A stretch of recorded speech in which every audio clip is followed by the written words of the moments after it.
Leny Yoro, official. Manchester United have completed the signing of the young French defender from Lille.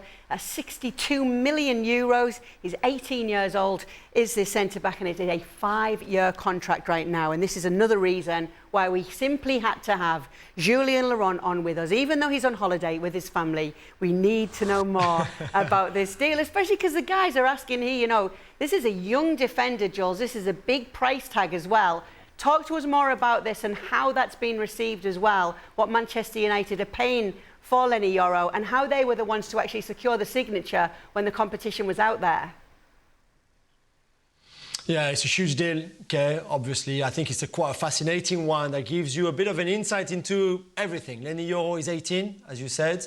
He's only played 60 games as a pro for Lille in the French top flight. So, again, not one of the biggest leagues, like not in the top 3 leagues in the world, top 5 leagues in Europe, but not top 3 leagues in Europe. So really young, super talented centre-back. There's no doubt he's a generational talent. He's almost a prodigy. He started at 16.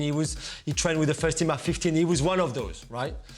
So the talent will never be in an issue here, really. We all know that, how talented he is. Anybody who just watched one of his games in a stadium or on television, anywhere, could see that straight away. The thing is, he had 12 months left on his contract. So in a year's time, he will be a free agent. And that's why Real Madrid were like, we want to sign him. And he wanted to go to Real Madrid originally.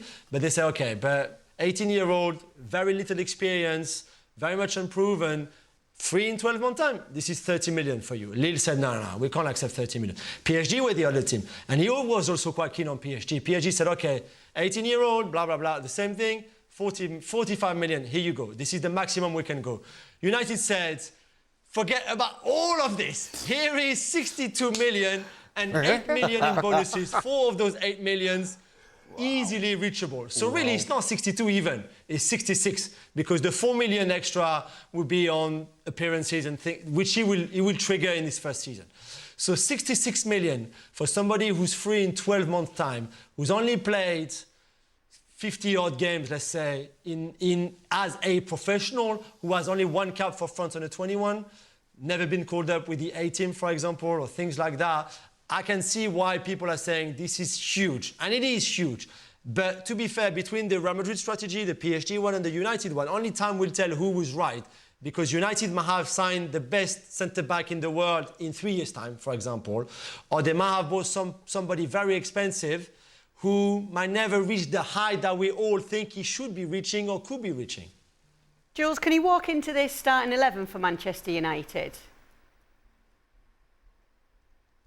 Well, I mean, if you ask me, is he better than Lindelof, Maguire, Johnny Evans, whoever else they have on their squad as centre-backs? Yeah, of course. For me, you sign him, and right now he plays with Lisandro Martinez.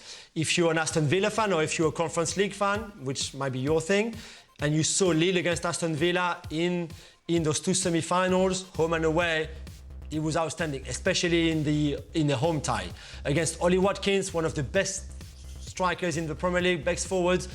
In that second game especially, Yoro was outstanding. For an 18-year-old, and I was at the 2 games, and I can tell you, I was like, wow, okay, this is something very special. And he's a very special talent. So I'm not dissing United for spending that money and go and sign him. This is not what we're doing here. We're just saying that some clubs didn't think he was worth that much. United clearly thought it was the right price for him, and that's why they paid it.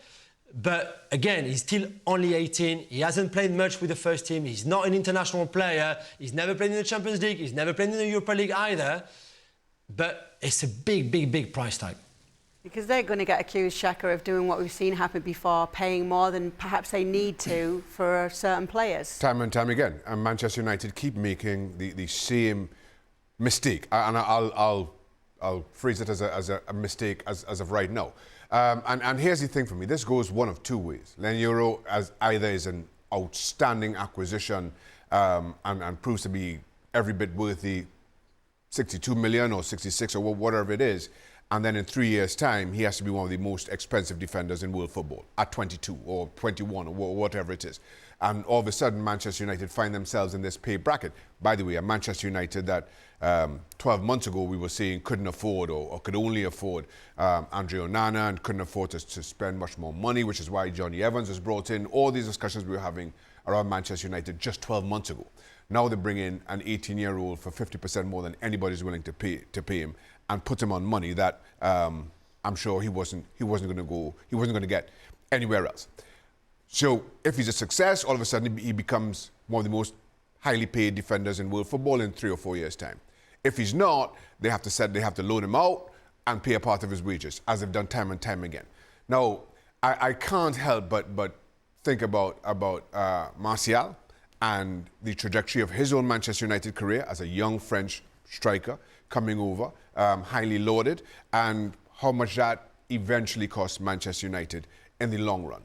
And while, yes, that's a negative to it, and to Jules' point, Leny Yoro, kind of given his performances that we've seen so far, walks into this Manchester United team. This is a Manchester United that continue to be linked with De Ligt, continue to be linked with Branthwaite, Lisandro Martinez, probably, arguably their most influential defender. So the question is, does he walk into this team, or does he walk into a team that contains De Ligt and Branthwaite and Lisandro Martinez? And it's just, as we said, it's just so many unknowns. But Manchester United are the ones that are the only ones who seem to kind of venture into this unknown at this kind of price tag. And they just keep doing it time and time again. Stevie?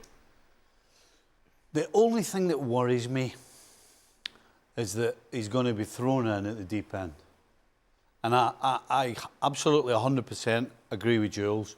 Once you see this guy, you can see the talent. But he's 18. And so you're going to ask an 18-year-old to walk out at Old Trafford in a couple of months' time and hold the defence together. That's a tough ask. I mean, the best time for a young player to be going into a team is a successful, settled, stable team where, because this kid's still learning the game, where you're learning the game. And you can just go about your business. The problem is, you go into Manchester United, one of the biggest, arguably the biggest team on the planet, with the most lights on it, with the most eyes on it, and you're going to ask to perform at the highest level against the best players on the planet, and you're only 18 years old, and you've come with a 66 million tag. That's tough for anybody. That is my worry. My worry is the guy sinks and doesn't swim. Manchester United have been pretty active. We're seeing the reports that Manuel Ugarte has agreed personal terms, Jules, with United, and now we're just waiting to see if the deal will be finalised. How close is that? Yeah, I mean, we knew that there was an agreement last week already between Ugarte and his people and Manchester United. That was never really the issue. The issue, well, it's not really an issue, but the negotiation between the two clubs, PSG and Manchester United, are going on right now as we speak. There was a first offer rejected during the Euros, during Copa America for Ugarte, I believe around the 35 plus 5 million bonuses. PSG want a bit more for somebody they bought 60 million euros a year ago from Portugal. So I expect the two clubs to find some sort of agreement probably around the 50 million euro mark, which I think PSG, because of the amortization, will be happy with. For United, it's another big signing. Let's not forget, because like Shaka said, we thought they didn't have much money this summer. But in two players, they could easily spend 120 million now on Ugarte, a number 6, and Leny Yoro, a centre-back, which, again, will be incredible. And obviously Joshua Zirkzee as a striker too, so that's another 40 million on top of it. So it's already a very expensive summer for Manchester United.